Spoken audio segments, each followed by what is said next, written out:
6.5%, was it? Is that what the current odds are of the Stanley Cup? Well, and if you look at the round-by-round progression, the Stanley Cup favorite is the Vancouver Canucks. Like, what a time to be alive! Talking you through every goalie controversy, scoring slump, and draft lottery bust, this is the C4 Podcast on CanucksHockeyBlog.com. Here they are, the best starting lineup we could afford under the salary cap. Chris, Matt, Anna, and Adam. Welcome to another episode of the C4 Canucks Hockey Podcast, brought to you by Chris and Anna. I'm Chris, and I'm alone. That's right. Anna is not here this week. She has taken the opportunity over the course of the holiday season to head home. She has gone back into the UK, and that has left me on my own to talk, which, as you probably know, longtime listeners, I'm apt to do. But it's not often that I have recorded an episode completely on my own, completely blind, with no notes, and that's what I'm doing this week. It is going to be rough. I'm just riffing. I have an idea what I want to talk about. We'll cover Rewind. We'll cover a few things that I collected from you, our listeners, on social media as to some of your memories and festive holiday traditions. But the focus of today's episode is just to sit back, enjoy a nice glass of eggnog, which, again, is a fabulous drink. I can't believe some of you don't think so. And just enjoy the time together. Because if you're looking at a calendar right now, you'll also notice this episode is somewhat unusual in that it's coming to you, or at least published, on December 25th, a day or sort of time frame we here at C4 normally take off. But we're actually going to be away next week. We're going to take the New Year's off. Anna will be making her transit home, and I myself will be recovering from what will happen to be an epic week of family fun with the wife, the daughter, the cat, and the dog, and all the rest of the family around me. But before we get into all of the festive tidings, let's talk a little bit about those Vancouver Canucks. As I am recording, and as you will probably be listening to this episode, they are first overall in the NHL. You heard me right. First overall in the NHL. No team has a better record than the Vancouver Canucks have as of Christmas Day 2023. I know some of you will consider me to be a pessimist, and there's a lot of truth to that. But even an optimist such as former co-host Clay Emo could not have imagined the Vancouver Canucks to be in the position that they are now. I saw a quote on Facebook from a longtime Canucks blogger who shifted more towards the BC Lions, Brian Orishan. He ran Canucks Corner, CanucksCorner.com a while back. And he had actually asked, anyone, who had the Vancouver Canucks first overall at this point of the season, raise your hand, ... Anyone who raised it is a liar. And I honestly don't think there's even anyone in the organization who saw them doing as well as they are. Whatever this team is doing is working, and I really hope the few days they have off between now and their next game against the Flyers, when the Flyers roll in later in the week, that they can continue that trend. But it is amazing that we're enjoying this fun Canucks hockey yet again. So let's take a quick break, drop a noise, and get into Rewind. If you recall in our last episode, Anna and I had looked at the week that has now been as being one in which the Vancouver Canucks were likely going to find themselves run into not a lot of trouble, just a little trouble. We believed that the team was going to win 2 of the 3 games. We felt the game on Saturday against the San Jose Sharks was maybe not guaranteed win night, but win night. And we knew that there might be trouble either in Nashville or in Dallas. Well, as it played out, there was some trouble in Dallas, though not as bad as maybe Anna and I had guessed. The Vancouver Canucks rolled into Nashville having had a day off, and they played a relatively smart game. I wouldn't say the Vancouver Canucks, despite the score being 5-2, really controlled play. But they were a defensively sound team, an area that we know the Canucks have been better in throughout the season, yet still have occasional struggles. So what we saw against the Preds was a game that I think bodes well as the team gets into 2024 and starts to really posit itself or position itself as a true Stanley Cup contender. And I can't believe I'm actually saying these words right now. The Canucks, by getting that 5-2 win, extended their point streak to 7. So that's 7 straight games with a point. And yes, the loser points do count in that regard. But you got goals from both Pettersson and Suter, Quinn Hughes, Mikheyev. They got some apples. You had DeSmith, who started. And this is another nice thing that the Vancouver Canucks have available in Casey DeSmith, is a backup who can take quite a bit of that load from Thatcher Demko, but also provide a solid effort in the crease.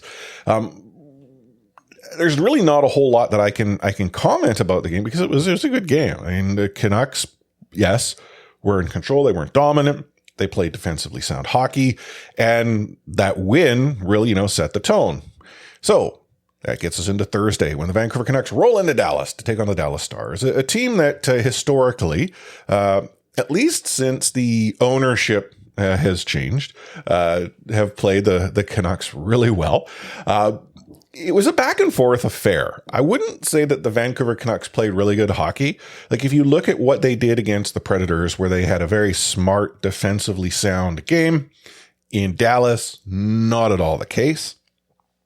But yet the Vancouver Canucks were in a position to potentially, win that game in regulation. If it wasn't for a quick goal after Connor Garland's goal in the third from Harley, it's likely that the Canucks find a way to get home with 2 wins. But that said, they got themselves into overtime, and despite having 2 glorious opportunities, ended up cashing out with just the loser point with a goal from Matt Duchene. And just to put things into perspective as to how this game went down, is the Canucks had a 2-on-0 breakaway and did not score. So, it wasn't their night. But one of the things that occurred to me in watching them play is they looked tired. And if we consider the Vancouver Canucks schedule really from the start of the season until now, their early season schedule was not soft, but maybe well structured to allow for adequate recovery. Whereas in the more recent, few weeks, they at most get 2 nights off. They've been playing game after game after game after game. If we go back into November, they had a few back-to-backs as well mixed in. And so there really hadn't been an opportunity to the Vancouver Canucks to truly sort of get that time that they needed to fully decompress, recover from whatever injuries might be ailing them. Again, I still believe Pettersson is fighting something, whether it be a bug or an injury. I don't quite know. But the Canucks come out of Dallas with a loser point, and that takes us to our last game not the last game of 2023. The Canucks actually have one more, but the last game before the holiday break, and that was against the San Jose Sharks at home. This one was both exciting and frustrating, all in the same time. The Vancouver Canucks come out, guns blazing, getting 2 early goals in the first period, both from Andrei Kuzmenko. Kuzmenko had been provided the opportunity to get back up onto the top line, gets an early goal, gets another goal on the power play, and that's an area he's continued to get an opportunity to go on, despite his role within the lineup when he does get dressed. But then the Vancouver Canucks started making defensive mistakes, and they kept allowing the San Jose Sharks to find their way back into the game. Now, the Sharks are not that same team that the Vancouver Canucks beat 10-1. I mean, yes, they are, but that team that they beat is not sort of the same mindset that plays today. And I think it got brought up on the broadcast. I don't know if it was by Dave Tomlinson during the play, but someone had shared how, since that 10-1 drubbing, the Sharks now look at the Canucks and they sort of step up their game. They provide a much stronger effort because they don't want to be embarrassed again. And yes, the score was 7-4. So you might suggest, well, hey, Chris, look, the Vancouver Canucks, they were dominant. Like, San Jose was never in this game, but that's not entirely true. When you get out of the first period, tied 2-2, and then in the second, get your 2-goal lead back, only to then, give up a goal to Zetterlund soon after, the 2-goal leads extended, you're allowing a team to remain present. Yes, Joshua got them out of the second period with that 2-goal lead again, but midway through the third period when McDonald scored, things sort of got interesting. So when Pius Suter got that deflection, and it was a beautiful tip, late in the third period, that finally sort of gave me some ease that the Vancouver Canucks were going to get that win. And we already knew, based on the result of the earlier games, that the Vegas Golden Knights had not done their job. So the Canucks were going to be going in to the break, at least first in the West. But the win gave them, first overall in the NHL, which again is nuts to say. But that Quinn Hughes empty netter, just icing on the cake, 12 seconds left to allow for the celebration to ensue. It was a fabulous game to watch on TV. And again, it's just fun hockey. I get that, there are areas the Canucks still need to work on. Like their blue line is looking good, but there are some worries regarding, how much more they can pull out of their third pairing. Yes, acquitting themselves well, but depth is still somewhat of a concern. Canucks did not get Ethan Bear. He's in Washington, so there's still some thought that maybe more will take place. The benefit of Bear is his money probably would have fit a whole lot better than trying to acquire someone through trade, which then requires other dominoes to fall.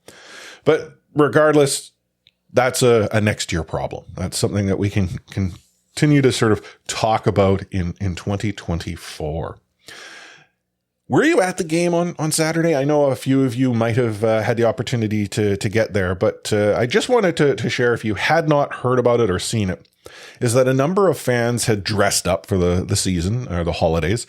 There was a group of Santas all dressed up and another group of elves. And I guess they had, set themselves in different areas of the arena.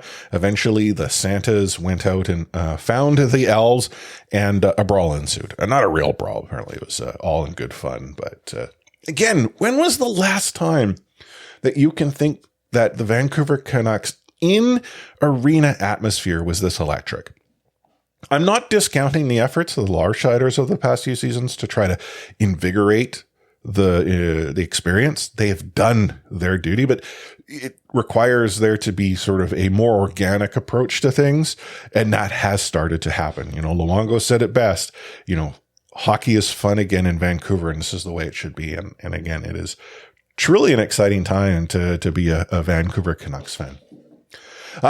Before I take a short break and get into the festive spirit here, I did want to talk a little bit about the week that will be. So the Vancouver Canucks are off for 4 straight days before they play the Philadelphia Flyers at home on the 28th. Now, when the Flyers come rolling into town, the Canucks will have been rested, refreshed.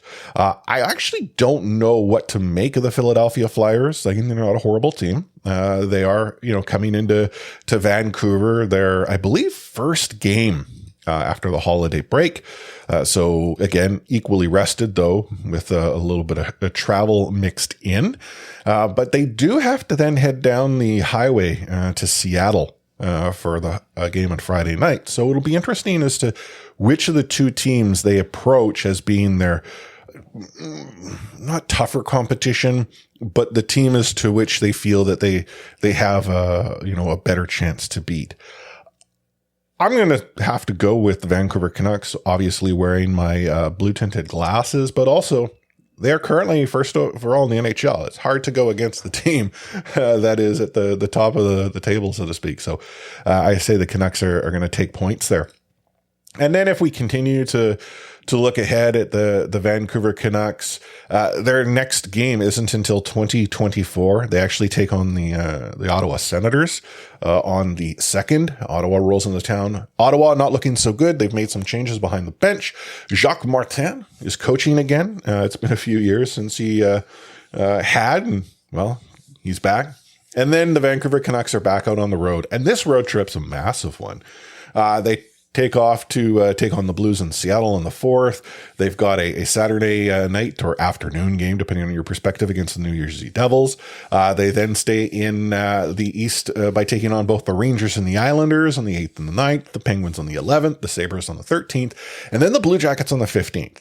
So essentially a 2-week road trip over the course of, well, was that 10 days before they get home, and they have, just doing quick math here, 7. So 7 games over the course of 10, 11 days is pretty tough. Thankfully, they return home to take on the Coyotes. But it's back to some tough hockey, as we sort of continue to proceed in the season. And you can look forward to the 20th of January when the Toronto Maple Leafs show up and the Vancouver Canucks are forced to play a 4 p.m. Pacific start at home. But that's what happens when the Leafs roll in. All those eyeballs in the East, require an early start.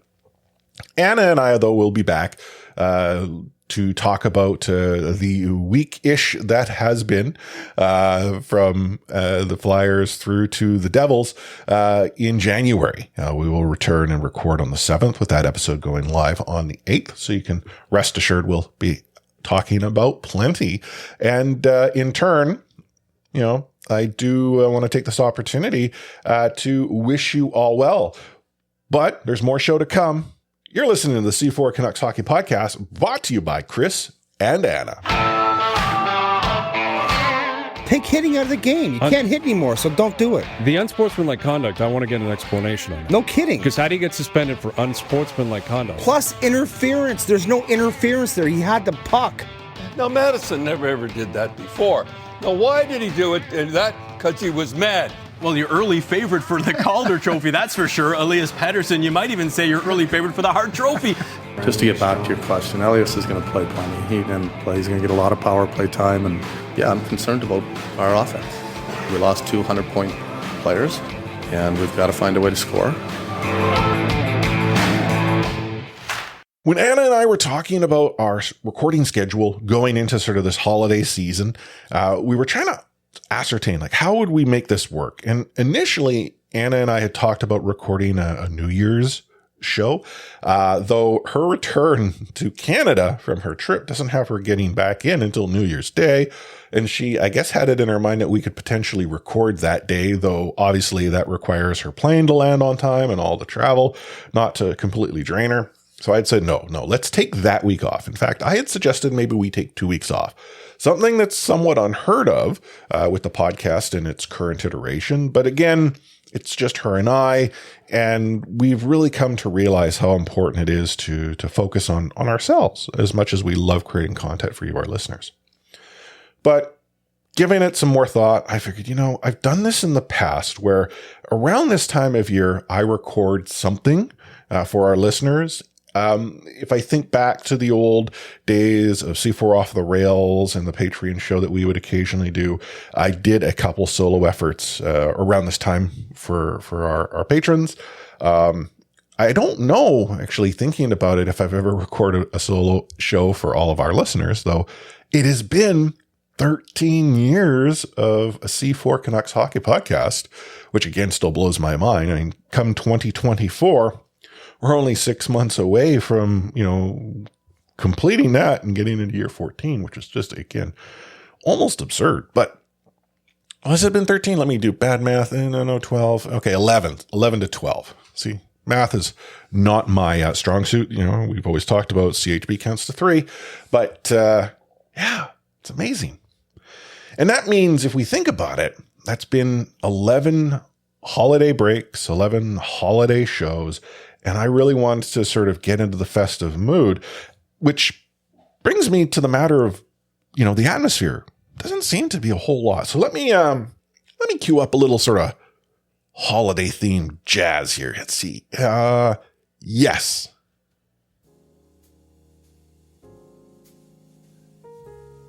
Yeah, I'm digging it. I think this gives me some, good vibes, good feel, right?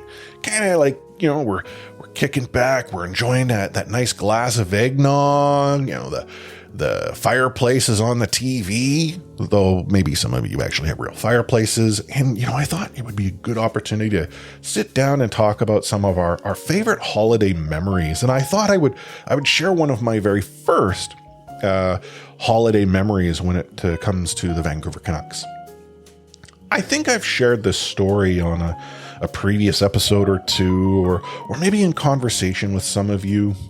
But I can't remember the particular Christmas it happened to be. But underneath the tree was an envelope from Santa. And Santa had left me 2 tickets to watch the Vancouver Canucks play the Washington Capitals at the old Pacific Coliseum. And back then, going to hockey games was a real treat. The experience was a whole lot different than it is today. But, making that trip to sort of the east side of Vancouver, to the Pacific Coliseum, to the fairgrounds, the Peony, and all of that, it was an experience. And I remember, going downtown to meet my mom, who at the time worked at Woodward's department store. And from there, we made the trip on the bus all the way out to the Pacific Coliseum. The Vancouver Canucks won the game. I know that. I think the game score was like 7-6 or something crazy. It was electric. There were just goals being scored. And it was just myself and my mom sitting up behind one of the nets up in the upper bowl. But I just remember that experience, and I just absolutely loved it. I believe my parents got me one of those old starter pullover jackets. It was a Vancouver Canucks themed one. I had a couple of those, and I don't know how many of you remember them, but they were like these big, bulky, like winter jackets, starter brand, and they were different sports teams. I had like a San Francisco 49ers jacket, which as a kid growing up never really was a fan of the NFL, but I guess the 49ers must have been big around the time. I'm thinking it might have been when Montana was playing, Jerry Rice. But regardless, Seahawks maybe weren't as good. So 49ers may have been that West Coast team, but the Canucks, starter jacket, that was top notch. And I wore that, and it was just an all around good experience. But this wasn't all about me. I have another story I'm going to share a little bit later. But I had asked out on social media, and I'd asked in C4 Discord as to, what some of the memories that you might have. And Keith over on Threads, he shared that his first ever Canucks game that he got tickets to was seemingly the annual New Year's Eve game at home against the Flyers. And I just want to take a quick note here. The Flyers are in town. However, not for New Year's Eve, but historically, that's often been when Philadelphia shows up. It's not really a rivalry, I don't think, but it just happens to be when Philly comes into town. But he goes on to talk about being a pretty cool experience for the 11-year-old in him, and this was again back in the early 90s. It provided him the opportunity to see the team that he had loved for the first time, which he felt was pretty special. And then getting given a signed hockey card from Troy Gamble was a core memory from that he still thinks about that day every time he goes to a Canucks game since. And that's pretty cool. It's very similar to mine, that opportunity to go to that game. And again, I think that might have been my first game when I went and saw the Capitals. I did go to a few more after that. I remember my parents allowed me to take a bunch of friends to a Canucks game, and all these teenagers were dropped off. We got sitting up in the upper bowl. We behaved ourselves ish. Those days are different than they are now. I think my parents bought like 2-pack tickets from like Shoppers Drug Mart all in one section or something like that. But like Keith's memory and the memory of mine, like we all have that, especially if we've grown up in Vancouver, being able to have that opportunity to go to a Canucks game, or even if you're a fan from abroad, having that opportunity to see the Vancouver Canucks for the very first time. It's a memory that stays with you for so long. On Facebook, a friend of the show, Ron Chapp from Pucks on Net, he actually shared a pretty solid story, and I'm going to read it verbatim because I think I would do him a disservice not to. So it was Christmas 2008. I was 21 and my dad got me a Canucks Letterman-style jacket for Christmas. It had these bright white leather sleeves and looked similar to the Yankees jacket George Costanza wore on Seinfeld. It was incredibly uncool, and I held it up and hid my face as I looked at it. My sister asked out loud, "Oh, you don't like it?" But my dad cut her off and said, "Of course he likes it. It's a cool jacket. He's just checking the size, making sure it fits." I soon learned that my dad spent over $300 on it. The jacket in question was my big ticket Christmas item that year. He spent the same amount on the jacket as he did my sister's new Nintendo Wii. He was so proud of his find and proclaimed, "I have never seen a jacket like that before. It's so cool." I was riddled with stress and anxiety all morning. This jacket was something I would never, ever wear. I realized my dad maybe was still buying gifts for a teenager in high school and not someone in their early 20s breaking into broadcasting in the local sports market. I could never wear this jacket to the rink on the job. Early in the afternoon, I mustered up the courage to tell my dad the jacket wasn't great, and I didn't want him to waste money on something I would never wear. I felt awful doing that, but it had to be done. We went to the store in the mall in Abbotsford he got it from, and it was an exchange only, no refund. So I decided to get a signed photo of Jarome Iginla and Trevor Linden during one of my favorite moments in Canucks history, Trevor Linden's last game when Iggy brought all the Flames out to shake his hand. It's a fabulous story, Ryan, and I think, again, it's probably something where we've all had that experience where we've received that gift that maybe didn't quite land, but then the person providing it to us, in this case your parents, thought it would. I commend you for your honesty. I don't know if I would have been able to muster up the fortitude to go and talk to my dad had he gotten something like that. But nonetheless, it's also a whole different perspective when you're trying to break into broadcasting and, then wearing the team that you're potentially covering's gear to the rink. Me, on the other hand, I could probably, wear it and pull it off. And outside of maybe people looking at me, kind of wondering what I'm wearing, that would be that. But that moment you talk about, the Trevor Linden last game where Iginla brought the Flames back on the ice. I remember that clearly. As is with most, final games of the season, the Flames had celebrated their win and off they go. And the Vancouver Canucks, their season was done. But while the Flames have all started to truck off the ice, Jarome had waited and called everyone back out. And then they shook Trevor's hand, kind of like what you would see at the end of a playoff series, but this individually with Trevor.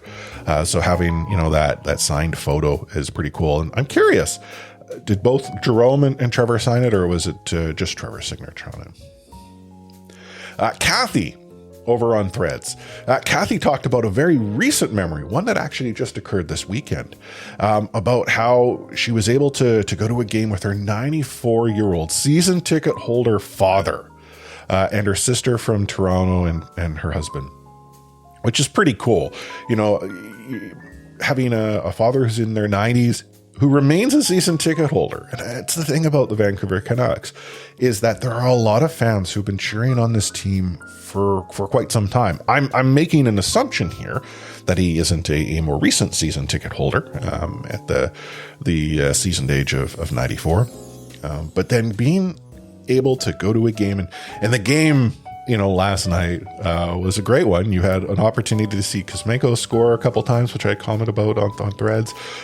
You had the opportunity to see the Vancouver Canucks get that win and then to go home and then see, and for confirmation's sake, and maybe they announced it in the rink, that they are first overall going into the holiday break, which is just so darn cool. And finally, Sarah over on Facebook, her core holiday memory as it pertains to the Vancouver Canucks is the old live blog chat. And this one's kind of cool to me as well. For those that don't know this, the Vancouver Canucks in the early foray into the social media side of sports, and this is probably prior to Twitter really taking off. I mean, Facebook was around, but it hadn't really become the public square that it may have wanted to have become. So the Vancouver Canucks had a forum, Canucks.com forums, which I believe have now since been wound down. But to really get an engaged group of fans together for a live game experience, they launched what they called their live blog series.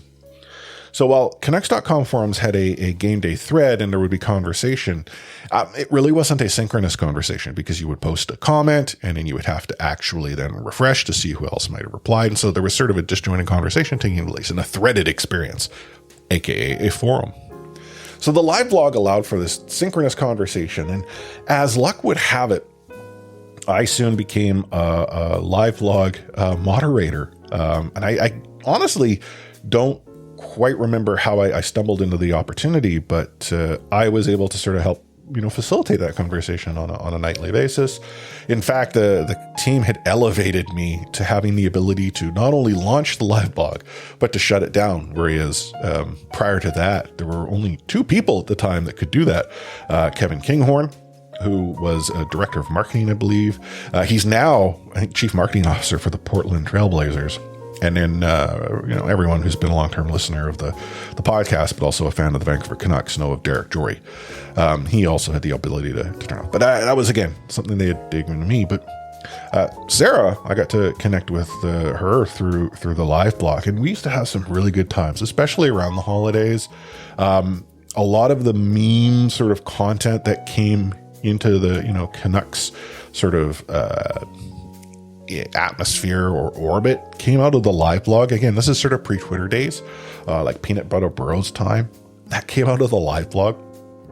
And from there, it just became its own experience. But the holidays was always fun. Again, it was just a festive time. And win or lose, the Vancouver Canucks sort of live blog experience and those who continue to show up to talk puck was always a cool group of people. But I wanted to share another holiday themed memory as it pertains to the Canucks. And it's somewhat of, the vein of the live blog. And that is Canucks Hockey Blog, something that we used to do.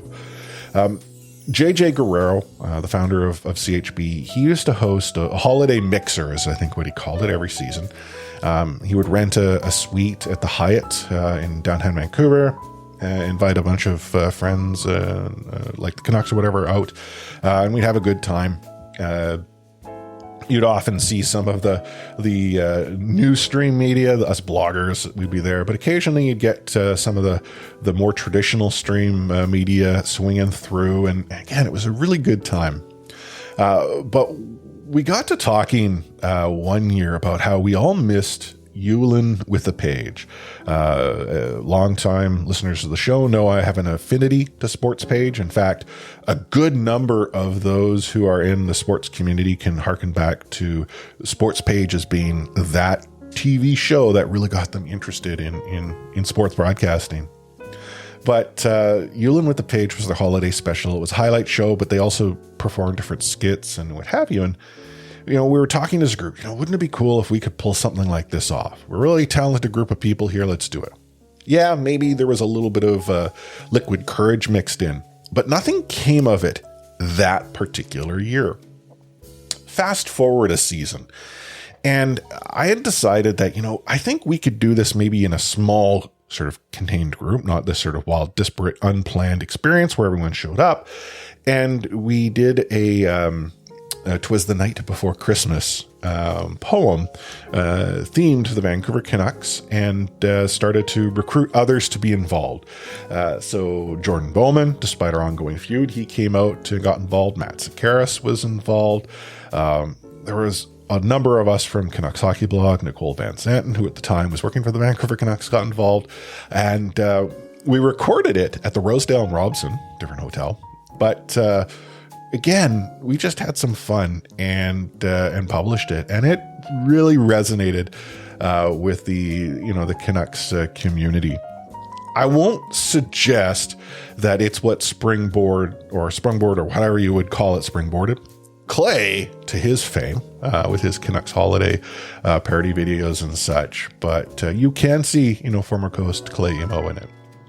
But it's that type of community experience when it comes to the Vancouver Canucks that I hold so true and dear. And the holidays have always been what sort of gets us into whether a good-spirited festive mood. And I know that, when it comes to Canucks Twitter and the Canucks social media experience, it isn't always a good one.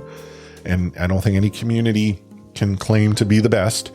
But something about this time of year just lightens the mood significantly.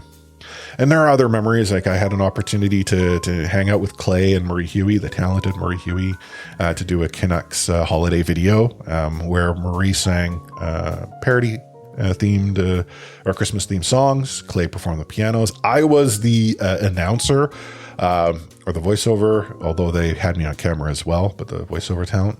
I got replaced, unfortunately, but hey, I can have my claim to fame. I was in a Clay Emo video many years ago. The Canucks would host holiday events for some of the people who helped engage the fan base within the social space, the CDC forums, Canucks Twitter and that. And so they'd host us in a suite, usually a game around this time of year. Again, all these good memories. And I know times are different. And obviously for you as a podcast and listener, you sort of may live vicariously through others, or maybe you yourself are experiencing them. But I think what's really cool is we have that opportunity each and every week when we record the show to experience it. Yes, you get to hear Anna and I sharing our perspective, but what I'd love to do more of in 2024 is get more of these perspectives, whether it be from Kathy, Sarah, whether it be from Keith or Ryan, and really get you, our listeners, more involved in our show. I don't know how we execute on that. I know I've kicked around the can a little bit as to try to make it accessible, being able to go and record a voice message or drop a line in C4 Discord or the social media and what have you. But, I am open to any ideas that you might have. But that, brings me to the point of the show where I normally look to wrap things up. And before I do, I wanted to wish you all a very festive holiday season for those of you who have a holiday to celebrate. And I also want to let all of those who might be in a spot where things aren't as festive as they could be to know that you're in my thoughts and that Anna and I are fully supportive of you. And please know that we truly care about you as a listener, but more importantly as a person. And we're not the only ones that do. It is an opportunity for us to take a moment to reflect, but also reach out to our friends and family and use this as the impetus to potentially connect or reconnect. Hug that family member, have that friendly conversation, crack open a carton of eggnog and just enjoy the time. And if eggnog is truly a beverage you cannot tolerate, any beverage will do, as long as that beverage is shared between others, because really that's what it's truly about. But on behalf of Anna, you can find her on X or Twitter or what happens to be at A40603, myself, Chris, at Lightforce. I'm also on Threads, and the podcast at the C4 Podcast, or on Threads at the Real C4 Podcast. It has been a fabulous 2023, and I look forward to reconnecting with you all in 2024. But with all of that said, we're out.